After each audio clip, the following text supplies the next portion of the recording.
அல்வா கொடுக்கும் பாஜக, நம்ப வச்சு வேலையை காட்டின டெல்லி. தமிழக அரசியல் கூட்டணி கணக்குகள்ல நண்பன் மாதிரி வந்து கடைசியில நட்டம் பண்ணி போகின்ற டெல்லி அரசியல் கதையில் புதுசு கிடையாது.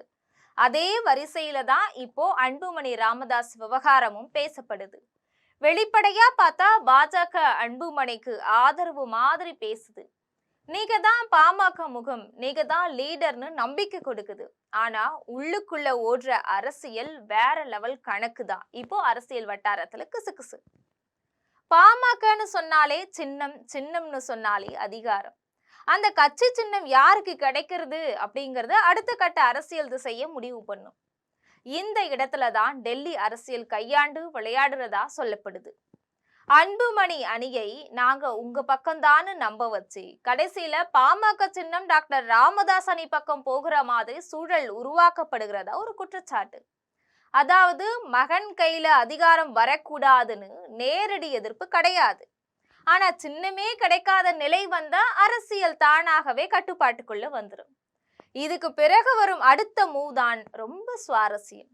சரி, பாமக சின்னம் கிடைக்கலனா என்ன, தாமரை இருக்குன்னு பாஜக தரப்புல இருந்து ஒரு மென்மையான ஆலோசனை. அதாவது அன்புமணி அணி பாமக பெயர்ல இல்ல, தாமரை சின்னத்துல போட்டியிடணும். அப்பதான் கூட்டணியில இடம், சீட், ஆதரவு எல்லாம் கிடைக்கும் அப்படிங்கிற ஒரு கணக்கு. இத பார்த்தா உதவியா தெரியுது. ஆனா அரசியல் கணக்குல இது அன்புமணியை பாமக அடையாளத்திலிருந்து மெதுவா விலக்கி பாஜக அடையாளத்துக்குள்ள தள்ளும் தந்திரம்னு தான் ஒரு விமர்சனம். இந்த விளையாட்டுல பாஜகவுக்கு டபுள் லாபம். ஒன்னு, பாமக உள்ளேயே பிளவு தொடரும்.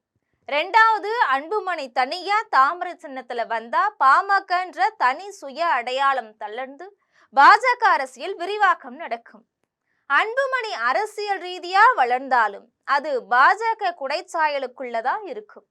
இதுதான் அல்வா கொடுத்து வேலை காற்ற டெல்லி ஸ்டைல் அரசியல்னு அரசியல் பார்வையாளர்கள் சொல்றாங்க. இந்த சூழ்நிலையில அன்புமணி அன்னைக்கு மிகப்பெரிய சிக்கல் உருவாகுது. பாமக சின்னம் இல்லாம போனா வன்னியர் வாக்கு முழுசா கையில வருமா? தாமரை சின்னம் போட்டா அந்த சமூக வாக்கு எந்த அளவுக்கு ஒத்துழைக்கும்? இந்த ரெண்டு கேள்விக்கும் தெளிவான பதில் இல்லாததான் இப்போ அன்புமணி அணிய நெருக்கடிக்கு தள்ளுது. நம்ம ஆதரிக்கிற மாதிரி நடிச்சு நம்ம அடையாளத்தையே எடுத்துடுறாங்களேன்னு உள்ளுக்குள்ள புலம்பல் இருக்கிறதா சொல்றாங்க. மொத்தத்துல பார்த்தா இந்த அரசியல் விளையாட்டுல டெல்லி மிக நுணுக்கமா நகருது. அன்புமணிக்கு நேரடியா எதிரி மாதிரி நடக்கல, அதே நேரத்துல முழு அதிகாரமும் அவருக்கு போகாத மாதிரி செக் வைக்குது. இதுல அன்புமணி எதை தேர்வு செய்ய போறார்?